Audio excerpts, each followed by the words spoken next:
Hello বন্ধুরা, good morning সবাইকে। তো সকাল সকাল একদম স্নান টান সেরে নিয়েছি। আর এদিকে কাজবাজ বলতে বাসি কাজ যেগুলো ছিল সবই করে নিয়েছি। আর স্নান টান সেরে এখন চলে এসেছি জামা কাপড় নাড়তে। তো তোমরা ভাবতেই পারো যে ছাদে কেন নাড়ছি না, এখানে কেন নাড়ছি। তো ছাদে এত রোদ্দুর, জামা কাপড় দিলে মানে আমি এখন দিচ্ছি তো 10 মিনিট পরে গেলেই আমি জামা কাপড়গুলো তুলে নিয়ে চলে আসতে পারবো, কিন্তু রং চলে যাবে। তো তার জন্য এখানে ছ্যামা রয়েছে, কিন্তু যেটুকু রোদ্দুর লাগে এখানে শুকিয়ে যায়। তো তার জন্য এখানেই জামা কাপড়গুলো দিয়ে দিলাম। তো চলো এবার দেখো কিছু সবজি কিনে নিয়েছি, পটল, কাঁচা লঙ্কা, মিষ্টি কুমড়ো, আর নিয়েছি পুঁই শাক, আমার খুব ফেভারিট একটা শাক। তো এটাই রান্না করব। আর এখানে হচ্ছে ভাত ফুটছে দেখো টকবক করে, আর এদিকে ডাল। তো তারপরে ওইদিকে রান্নাবান্না বসিয়ে দিয়ে ঘরে আসলাম। এইদিকে কালকে রাত 2:30টার সময় উঠে নিচে বিছানা করে ঘুমিয়েছি। কালকে কিন্তু ঘাটে 2:30 পর্যন্ত ঘুমিয়েছি, তারপরে আর ঘুমাতে পারছি না, এত গরম, মানে শুতেই পারছি না, বিছানা কাঁথাও গরম হয়ে গেছে। তো তার জন্য 2:30টার সময় নিচে বিছানা করে তারপরে শুয়েছিলাম। তো এইদিকে বিছানাটা তুলে নিচ্ছি। তো সামান্য একটু ঘরটা এদিক ওদিক দিয়ে কোনাকাঞ্চি দিয়ে মানে ঝাড় দিয়েছি, পুরো ঘরটা মানে ক্লিয়ার করে ঝাড় দিতে পারিনি, কারণ যেহেতু এখানে বিছানা করা ছিল, মাম্মাম ঘুমিয়েছিল, তার জন্য একটু একটু এই মাথার থেকে একটু নিচ্ছি, ও মাথাতে একটু নিচ্ছি, একটু একটু করে ঝাড় দিয়েছি, পুরো ঘরটা মানে পরিষ্কার করে ঝাড় দিতে পারিনি। তো এখন ঝাড় দেবো। মাম্মাম উঠে পড়েছে, মাম্মাম বারান্দায় রয়েছে। আর এদিকে আমি নিচের ক্যাথা কম্বল যেগুলো ছিল সেগুলো তুলে নিলাম, আর পাটিটাও ভাঁজ করে নিচ্ছি। তো পাটিটা এখানে থাকে, আর এই যে ক্যাথা ম্যাথা সব আবার আলমারিতে রেখে দেবো, কারণ বাইরে থাকলে দেখতে ভালো লাগে না। আবার আলমারিতে রেখে দেবো, আবার যখন দুপুরে ঘুমাবো তখন আবার বের করে নেব। দুপুরেও আজকে ভাবছি নিচেই শোবো, কারণ বিছানায় শোয়া যাচ্ছে না, বিছানা একদম অবস্থা খারাপ, তোষক মোষক একদম আগুন হয়ে গেছে। তো এবার চলে এসেছি আমি ঘরটা ঝাড় দিতে। তো এদিক ওদিক দিয়ে ঘরটা ঝাড় দিয়ে নিচ্ছি দেখো। আর মাম্মামকে এখন ব্রাশ করাবো, ছাতু খাওয়াবো, একটু জল খাওয়াবো, আগে গ্লাসে করে জল খাওয়াবো, তারপরে ছাতু খাওয়াবো, খাইয়ে তারপরে রান্নাবান্না পুরো মানে সম্পূর্ণ করবো আর কি। রান্নাবান্না শুধু ওই সেদ্ধতেই বসে রয়েছে, এখনও মানে নামাইনি কিছুই, ভাত ডাল কিছুই নামাইনি। তো চলো ঘরটা তো আগে ভালো করে ঝাড় দিয়ে নিই, তারপরে রান্নাবান্নাগুলো করবো। তো প্রচণ্ড গরম লাগছে, আর রোদের তাপ একেবারে মানে দেখে বুঝতেই পারছো, গ্রিলের দিকে তাকিয়ে দেখো কীরকম রোদের তাপ। সকালবেলায় যদি এত হয় তাহলে সারাদিনে কত হবে। তো এইদিকে এই যে এখন ছাতু গুলাবো, মুরকে জল খাইয়ে দিয়েছি, গ্লাসে করে আগে জল খাইয়ে দিলাম, এখন একটুখানি ছাতু গুলিয়ে দেবো। তো ছাতুটা খেলে কিছুটা সময় থাকতে পারবে, তারপরে একটু দেরি হলেও অসুবিধা হবে না ভাত খাওয়াতে। তো এই যে ছাতুটা এখন গুলিয়ে নিচ্ছি, এর মধ্যে একটু নুন আর একটুখানি চিনি দিয়ে দেবো। তো মেয়েকে ছাতুটা খাইয়ে দেখো চলে আসলাম এখন সবজি কাটতে। তো এদিকে ভাত আর ডালটা, ভাত নামিয়ে নিয়েছি, আর ডালটাও হচ্ছে কেবল দিলাম, মানে জল দিয়ে লবণ হলুদ দিলাম। আর এদিকে যে মিষ্টি কুমড়ো কেটে নিচ্ছি দেখো। তো কীরকম সাইজ করব ভাবছিলাম প্রথমে, তারপর ভাবলাম বেশি ছোটও করবো না আবার বেশি বড়ও করব না, একটু মানে বড় বড়ই রাখবো আর কি, তাহলে মিষ্টি কুমড়োগুলো ভালো হবে আর কি, ভালো চোখে দেখা যাবে। আর বেশি ছোটো করলে না একদম মিশে যাবে, আর ত্বকেটা একদম ঘ্যাট হয়ে যাবে। তো চলো সবজিগুলো কেটে নিই, মিষ্টি কুমড়ো, আলু, পটল এটা দিয়েই করব। আর গাঁটি কচু থাকলে খুব ভালো হয়, আমি গাঁটি কচু দিয়ে আর কাঁঠালের আটি দিয়ে পুঁই শাক খেতে খুব ভালোবাসি।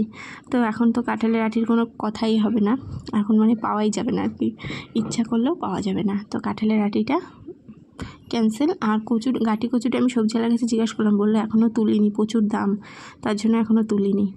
তো এইদিকে সবজি, এই সবজিগুলো কাটা হলো, মিষ্টি কুমড়ো, পটল, আলু, লঙ্কা এগুলো কেটেছি, শাকটা এখনও কাটিনি, মানে পুঁই শাকটা এখনও কাটা হয়নি। ভাবলাম আলু ভাজাটাকে করে নিয়ে যে লবণ হলুদ দিয়ে মাখিয়ে রেখেছি। তো চলো আলু ভাজাটা আগে করে নিই, তারপরে আবার কাটতে বসবো আর কি। চলো, কালকের একটু কাপের মধ্যে তেল ছিল, তো আগে সেটাই দিয়ে নিলাম। একটু তেল বেশি হয়ে গেছিলো কালকে, তাই তুলে রেখেছিলাম কড়াই থেকে, তো সেটা দিলাম, আর একটু এক্সট্রা তেল দিয়ে দিলাম। এখন আলু ভাজাগুলো একটু ভাজবো। আর এরকমভাবে আলু ভাজলে কি, আলু ভাজাগুলো ভাঙে না, লম্বা লম্বাই থাকে, কিন্তু নরমও হয়, আর মুচমুচে করতে চাইলে মুচমুচেও হয়। কিন্তু যদি একবারে লবণ হলুদ পরে দিই না, তাহলে না আলু ভাজাগুলো ভেঙে ভেঙে যায়, মানে আমি পারি না, হয়তো তোমরা পারো কিন্তু আমি পারি না, তার জন্য আমি এরকম এখন থেকে মাখিয়েই নিই। তো চলো আলুটা ভেজে নিই। তো এই যে রান্নাবান্না হলো আর কি, আলু ভাজা এই দেখো নরমই হয়েছে, কিন্তু একটা আলু ভাজাও ভাঙেনি। আর এখানে এই যে শুধু তোমাদের দাদা ভাইয়ের জন্য মুগের ডাল, আমি খাবো না। আর এই যে আমার ফেভারিট তরকারি থাকতে আমি ডাল খাবো, কখনোই না। তো এটা দিয়েই আমি খেয়ে নেব। এই যে ভাত আর এই যে পুঁই শাকের তরকারি নিয়ে নিয়েছি। তো চলো এটা দিয়ে জমিয়ে ভাতটা খেয়ে নিই, তারপরে আবার তোমাদের সঙ্গে পরে কথা বলছি। দেখো গ্যাসটা মুছে বাসন কোসন মেজে নিয়ে এসছি, আর প্রচণ্ড মাথা ঘুরছে, গলাও শুকিয়ে যাচ্ছে। তো মেয়েকে চান করানো হয়ে গেছে।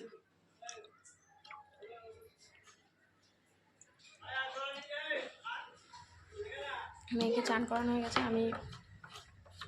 আমি বাসন মাজতে মাজতে ওর চান হয়ে গেছে। হ্যাঁ, তো এই যে আইসক্রিম দাঁড়িয়ে আছে, চলো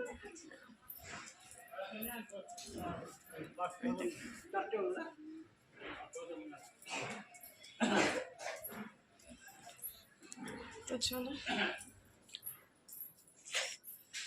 আইসক্রিমটা খেয়ে নিই। আইসক্রিম এত একটা সুন্দর জিনিস, মুখে দিলেই যেন স্মাইল হয়ে যায় মুখটা, তাই না?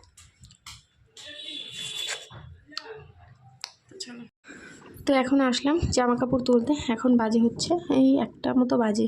তো আর একটু আগে তুললে মনে হয় ভালো হতো। জামা কাপড়গুলো সব শুকিয়ে গেছে। আর মেয়ের দুটো প্যান্ট ছিল, সেই দুটো আমি ধুয়ে দিলাম। এই দুটো আবার বিকালে তুলবো। এই দুটো এখানে থাক। আর এই যে পা মোছারটাও তুলে নিচ্ছি। আর কীরকম রোদ্দুর উঠেছে দেখো, এই দেখো পুরো হলুদ হয়ে গেছে, চারিদিকে একদম হলুদ। এই দেখো, দেখেছো কীরকম রোদ্দুর উঠেছে? প্রায় থাকবে কটা, মনে হয় 3:30 পর্যন্ত এরকম টানা রোদ্দুর থাকবে। এদিকে 3:30 4টে পর্যন্ত। দেখেছো কীরকম রোদ্দুর পড়েছে দেওয়ালে? তো চলো একটু পরে খাওয়া দাওয়া করবো। 2টো বাজুক, একটু পরে খাওয়া দাওয়া করবো, একটু রেস্ট। তো 2টো বেজে গেছে, এখন খাওয়া দাওয়া করবে। যে আমার আর মেয়ের ভাত নিয়ে নিয়েছি, তো চলো খেয়ে নিই। তো খাওয়া দাওয়া হলো, এখন হচ্ছে ঘুমাবো। আজকে আর এখানে ঘুমাবো না, খাটে ঘুমানো যাবে না, প্রচণ্ড গরম, যেরকম তাপ আসছে। আর বিছানার চাদরটা মানে বিছানাগুলো তোষক মোষক সব হচ্ছে গরম হয়ে গেছে। নিচে বিছানা করেছি, স্ট্যান্ড ফ্যান চালিয়েছি। বাবা দাঁড়াও, দেখো নিচে বিছানা করেছি, আর এখানে মাম্মাম শুয়ে পড়েছে, তার জন্য পুরোটা দেখাতে পারছি না। দাঁড়াবেই দেখো, তো এই যে মাম্মাম। তো চলো লাইটটা বন্ধ করে দিই। আর স্ট্যান্ড ফ্যানটাও চলছে, এই দেখো দরজা খোলাই রয়েছে, এই যে এরকম খোলাই থাকবে, পর্দা টেনে দিয়েছি। তো চলো, তো সবে উঠলাম ঘুম থেকে। ঘরের মধ্যে কারেন্ট নেই, বিছানাটা তুলতে পারলাম না, কারেন্ট আসুক ততক্ষণ এগুলো মেজে নিয়ে আসি। এই যে দুপুরে খেয়ে দিয়ে রেখেছি, এগুলো তো মাজা হয়নি, এগুলো মেজে নিয়ে আসি।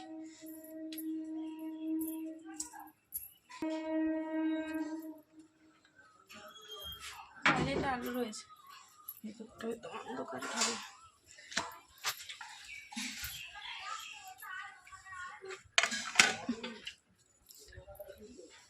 অনেকটা ঘুমিয়েছি, 5:30 বাজে উঠলাম।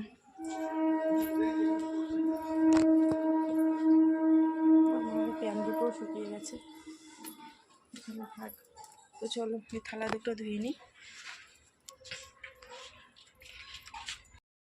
তো 3টে মতো থালা রয়েছে, 3টে থালাই রয়েছে। আমার একটা, তোমাদের দাদাভাই সকালে যেটা খেয়ে গেছে একবারে, আমি এই যে ঘুম থেকে উঠেই মাজি। আর 2টো বাটি রয়েছে। আর ঘরে তো থাকাই যাচ্ছে না, চুলটা দেখো একদম টিক্কির পরে বেঁধে নিয়েছি, কিছু করার নেই, চুল ছাড়ার কোনো উপায়ই নেই। আর বিছানায় তো শুতে পারিনি, নিচে শুয়েছিলাম, নিচেই শুয়েছিলাম, বিছানাটা এখনও তোলা হয়নি, তুলবো। ঘরে কারেন্ট চলে গেছে, তো কারেন্ট চলে গেছে বলেই আরও এত তাড়াতাড়ি ওঠা, নাহলে আর একটু শুয়ে থাকতাম, মানে না ঘুমালেও আর একটু শুয়ে থাকতাম। কারণ এত তাড়াতাড়ি উঠে কি করব, আমার বিকালবেলাটা ভালো লাগে না, একা একা তো ভালো লাগে না। মানে তোমাদের দাদাভাই থাকলে তাও কথাবার্তা বলেই ভালো লাগে, কিন্তু একা একা ভালো লাগে না বলে শুয়েই থাকি। আমি আর মাম্মাম শুয়েই থাকি, ঘুম ভেঙে গেলেও শুয়ে থাকি বা ফোন দেখি। তো চলো বাসনটা ধোয়া হয়ে গেল, এবার ঘরে যাই, ঘরে কাজ রয়েছে অনেক। ঘরের মধ্যে ফ্যান চলছে, মুখটা পরে দেবো, আগে ঘরগুলো ঝাড় দিয়ে নিই।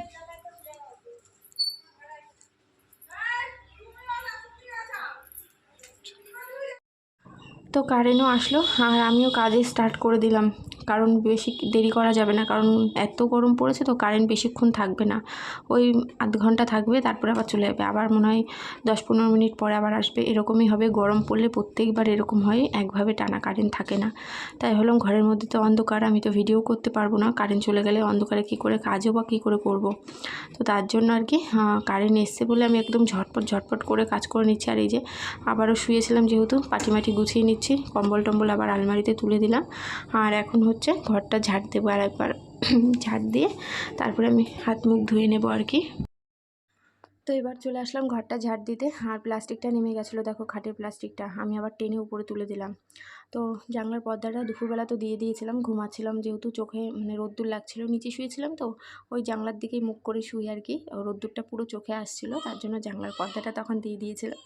আর এখন এই যে ঘরটা ঝাড় দিয়ে নিচ্ছি, আর খাটের তলায় ঢুকতে পারলাম না, এত গরম তো খাটের তলায় আমি ঢুকতে পারিনি। তো সকালবেলা তাও ঢুকে ঘরটা ঝাড় দিই নি, তারপরে তো স্নান টান করি। তো এখন যেহেতু স্নান করবো না, তার জন্য খাটের তলায় আর ঢুকলাম না, কারণ খাটের তলায় ঢুকলে গরম ধরে যাবে আরও বেশি। আর হাতে দেখো বেল্ট এগুলো সব মেয়ে নিয়ে এসছে ঘরে, প্লাস্টিক আমি আবার হাতের মধ্যে করে নিয়ে বাইরে রেখে আসলাম। তো ঘরটা ঝাড় দেওয়ার পরে এখন চলে আসলাম জামা কাপড় ভাঁজ করতে। চেয়ারে বেশ কিছু জামা কাপড় হয়েছিল, তো সেগুলো এখন ভাঁজ করে নিচ্ছি। আর দুপুরবেলা আজকে আর জামা কাপড়গুলো ভাঁজ করতে পারিনি, তাই বেশ কিছু জামা কাপড় হয়ে গেছিলো, সেগুলো এখন একে একে ভাঁজ করে নিচ্ছি। আর ঘামটা মুছছি, দেখেছো মাথা দিয়ে মানে জল পড়ছে ঘেমে ঘেমে। আমার হাত মুখ মানে মুখটু কত ঘামে না, আমার মাথাটা প্রচণ্ড ঘামে, তো তার জন্য আর কি বারবার মুছছি। আর এদিকে দেখলাম যে কে গেল, তারপরে দেখলাম ওই মেজদির কাছে পড়তে গেল। বাইরেটা এখনও লাইট জ্বালায়নি, অন্ধকারই রয়েছে। তো জ্বালাবো, আগে জামা কাপড়গুলো ভাঁজ করে নিই, হাত মুখ ধুয়ে নিই, তারপর লাইটটা জ্বালিয়ে দেবো। চলো জামা কাপড়গুলো ভাঁজ করে নিই। আর এদিকে মাম্মাম গিয়েছে ওর বর্মার কাছে, ওর বর্মা ছাদে হাঁটাহাঁটি করছিল, তো ওর বর্মার কাছে গেছে, এখন পড়তে বসবে ওরা। মাম্মাম ওর বর্মার সাথে একটু পড়তেটা বসে নেবে আর কি, কিছুটা পড়ে নেবে। তো ঘরে তো কিছুতেই পড়তে চাই না। আর এইদিকে দেখো জামা কাপড় ভাঁজ করেছি, এখন জল ভরে নিচ্ছি। একটা বোতলে জল ভরলাম, আর একটা বোতল খুঁজে বেড়াচ্ছিলাম, তারপরে দেখলাম ওই শোকেসে পড়েই আছে, তো এই যে জলটা ভরে নিলাম। তো চলো, তো অনেকটা পরে চলে আসলাম, এখন বাজে 7টা। তো এই যে মটর ভিজাচ্ছি। রাতে আজকে একটু ঘুগনি খেতে ইচ্ছা করছে, অনেক দিন ধরে প্রায় 1 সপ্তাহ ধরে একটু পেঁয়াজ রসুন দিয়ে ঘুগনি রান্না করতে ইচ্ছা করছে। তো তোমাদের দাদাভাই তো বাড়িতে নেই, কাজ থেকে আসেনি, তা মাসিকে দিয়ে আনালাম। তো এটা এখন 7টার সময় ভেজালাম, 8টার দিকে রান্না করব, 1 ঘন্টায় ভিজে যাবে। আর বাকিটা সিটি দিয়ে নিলেই হয়ে যাবে। আমি এমনিও কাঁচা মটরে এরকম রান্না করি, 10-12টা সিটি দিয়ে হয়ে যায়। যেহেতু এখন ভিজিয়ে রাখলাম, আর জানি না কটা সিটি পড়বে। তো তারপরে একটু দেখো দুধ জাল দিয়ে নিয়ে আসলাম, মেয়েকে যে দুধ খাওয়াবো আর কি, দুধ দিয়ে বিস্কুট দিয়ে খাওয়াবো, এই দুধটা ঢেকে রাখি। আজকে আমার আর এখন দুধ খেতে ইচ্ছা করছে না, একটু ছাতু খাবো, তার জন্য দুধটা খেতে ইচ্ছা করছে না। তো মেয়েকে দুধ দিয়ে বিস্কুট দিয়ে খাইয়ে দিই। আর ফ্যানটা চালানো হয়নি, ফ্যানটা চালিয়ে দিতে হবে, তাহলে দুধটা তাড়াতাড়ি ঠান্ডা হয়ে যাবে। আর মেয়ে রয়েছে এখন মার কাছে, মানে উপর থেকে নিচে আসলো, এসে মার ঘরে ঢুকেছে। তো এখন এই যে বিস্কুট দুটো বের করে নিচ্ছি, দুটো বিস্কুট দিয়ে দুধটা খাওয়াবো, তারপরে ও খেলা করুক। আর ওর কোনো কাজ নেই আপাতত, খাওয়ানো হলে ওর কোনো কাজ নেই। এই খাওয়াতেই অনেক বড় সমস্যা, ও তো খেতেই চায় না, বকে বকে খাওয়াতে হয়, অনেকটা সময়ও লাগে ওকে খাওয়াতে।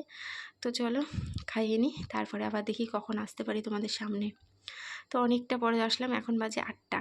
তো এই যে মটরটা সিটি দিতে বসালাম, সবই বসালাম, আর দেখছি ভালো মতো যে সেটিং হয়েছে কি না, কারণ অনেক দিন পরে রান্না হচ্ছে প্রেশার কুকারে। তো এই যে এদিকে শুকনো লঙ্কা, আদা, টমেটো আর আলু কেটে নিয়েছি ঘুগনি রান্না করার জন্য। তো আজকে যেহেতু শনিবার, পেঁয়াজ রসুন ছাড়াই রান্না করব। তো চলো, তো এবার চলে আসলাম আটা মাখতে, ঘুগনিটা সিটি দিয়ে রাখলাম, এখন রুটিটা করে তারপরে ঘুগনিটা বসাবো। তো আটাটা মেখে নিই, আর মেয়েকে একটু লঙ্কা ছাড়া ঘুগনি করে দেবো, আর এইদিকে আমাদের জন্য লঙ্কা দিয়ে করব। তো চলো সব রান্নাবান্না সেরে নিই। তো রান্নাবান্না করে ঘরে আসতে 10টা বেজে গেছে, এখন বাজে 10টা 13। তো খাওয়া দাওয়া করবো। এদিকে এই যে রুটি ভেজেছি অনেকক্ষণ আগেই, আর এইদিকে এই যে মেয়ের লঙ্কা ছাড়া ঘুগনি, ঠিক আছে। আর মটরগুলো না একটু বেশি গলে গেছে, কিছু করার নেই আর কি।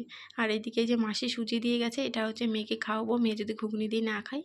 আর এই দেখো আমাদের একদম ঝাল ঝাল লাল লাল ঘুগনি, দেখেছো, একটু পেঁয়াজ রসুন দিয়ে করলে না আরও দারুণ হতো খেতে। তো যাই হোক খেয়ে নিই আগে, চলো।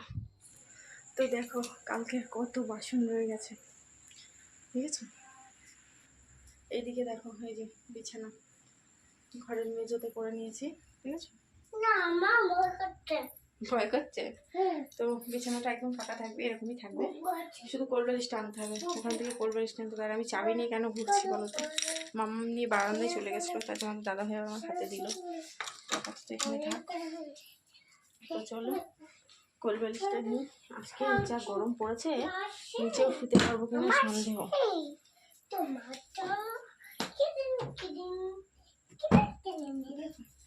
তো চলো ভিডিওটা আর বেশি বড় করো, ভিডিওটা আজ এখানেই শেষ করছি। তো আমার ভিডিওটা তোমাদের কেমন লাগলো কমেন্টে কিন্তু অবশ্যই জানিও, যদি ভালো লাগে লাইক করো, কমেন্ট করো, আর নতুন বন্ধুরা চ্যানেলটি সাবস্ক্রাইব করে আমার পাশে থেকো। তো চলো সবাইকে tata, good night. Good night. দাঁড়াও মাম্মা আবার বলবে। দেখাবো। আচ্ছা গুড নাইট বলো। Good night. Tata tata. Tata.